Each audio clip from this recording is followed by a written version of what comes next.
Krishna Mayapur Nitai Gour kitchen থেকে সবাইকে স্বাগতম। আপনারা কেমন আছেন? আশা করি ভগবানের কৃপায় ভালোই আছেন। আজকে আবার চলে এসেছি একটা নতুন ভিডিও নিয়ে। দেখুন এই যে এটা দেখে সবাই চিনতে পারছেন কুদলি। এই কুদলিটা খুব উপকার। এই কুদলিটা আজকে আমি রান্না করব একটা চচ্চড়ি। এই কুদলির সাথে একটু আলু দেবো আর একটু বেগুন দেবো। দেখুন তাহলে চলুন দেখে নিই। প্রথমে আমি এই কুদলিটিকে আমি চিকন চিকন করে বানিয়ে নেব। এই যে দেখুন কুদলিটাকে আমি এরকম একদম সরু সরু করে বানিয়ে নিচ্ছি। এই যে এরকম হাফ করে প্রথমে একদম সরু সরু দেখুন। এই যে কিছুটা বানিয়ে নিয়েছি, জলে দিয়েছি বানিয়ে বানিয়ে। এরকমভাবে আমি সবগুলো কুদলি বানিয়ে নিচ্ছি। দেখুন এই কুদলিটাকে আমি একদম সুন্দর করে বানিয়ে পরিষ্কার করে ধুয়ে নিয়েছি।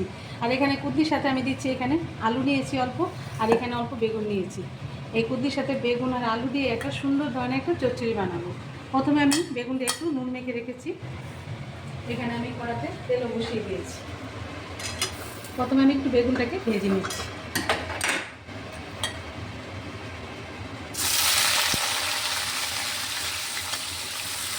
দেখুন বেগুনটা ভাজা হয়ে গেছে, বেগুনটা আমি নামিয়ে দিয়েছি। এখন কড়ার মধ্যে আর একটু তেল দিয়ে আমি প্রথমে এখানে একটু কালো জিরে দিয়ে দিচ্ছি পুরোনোর জন্য। আর এখানে নিয়েছি কাঁচা লঙ্কা, 4টে কাঁচা লঙ্কা দিয়ে দিচ্ছি। ডালটা পছন্দ মতো দিতে পারেন। আর প্রথমে আমি এখানে আলুটা দিয়ে দিচ্ছি। এখানে আমি আলুটা দিয়ে দিচ্ছি। লঙ্কাটা ভাজা হয়েছে, আলুটা দিয়ে দিচ্ছি। আলুটা দিয়ে একটু ভাজা ভাজা করে নিচ্ছি। আলুটা দিয়ে একটু নাড়াচাড়া দিয়ে এখন আমি এই যে সবজিগুলো বানানো ছিল এগুলি সব দিয়ে দিচ্ছি। স্বাদ মতো লবণ দিয়ে দিচ্ছি। এবার ভালোভাবে নেড়ে ছেড়ে একটু 2-1 মিনিটের জন্য একটু ঢাকা দিয়ে রাখবো, যাতে করে কুদলি আর আলুটা সিদ্ধ হয়ে যায়। এই দেখুন ঢাকাটা তুলে দিয়েছি। এই যে অনেকটাই মরে গেছে। এই যে আর কিছুক্ষণ আবার একটু ঢাকা দিয়ে দেবো, একটু শক্ত আছে, আবার একদম লো ফ্লেমে একটু ঢাকা দিয়ে রাখবো। এটা তুলে দিয়েছি। এখন এইখানে আমি পরিমাণ মতো হলুদ গুঁড়ো দিয়ে দিচ্ছি।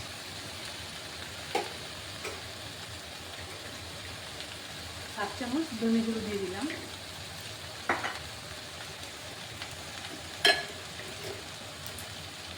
স্বাদ মতো একটু লঙ্কা গুঁড়ো দিয়ে দিলাম।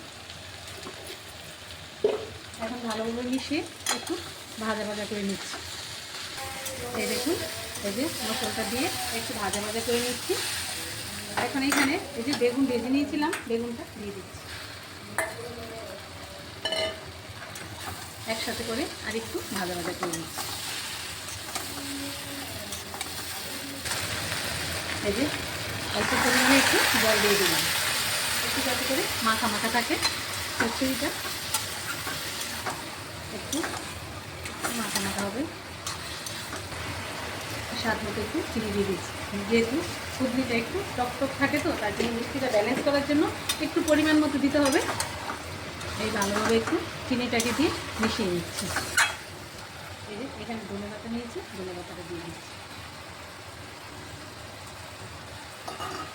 ধনে পাতাটা দিয়ে একটু নাড়াচাড়া দিয়ে নামিয়ে দেবো। হয়ে গেছে দেখুন কুদলি চচ্চড়িটা। দেখুন রেডি হয়ে গেল কুদলির চচ্চড়ি। এরকমভাবে আপনারা বানিয়ে ট্রাই করবেন। আর আজকে ভিডিও এখানে শেষ। সবাই ভালো থাকবেন, সুস্থ থাকবেন। আবার দেখা হচ্ছে পরের ভিডিওতে। হরে কৃষ্ণ।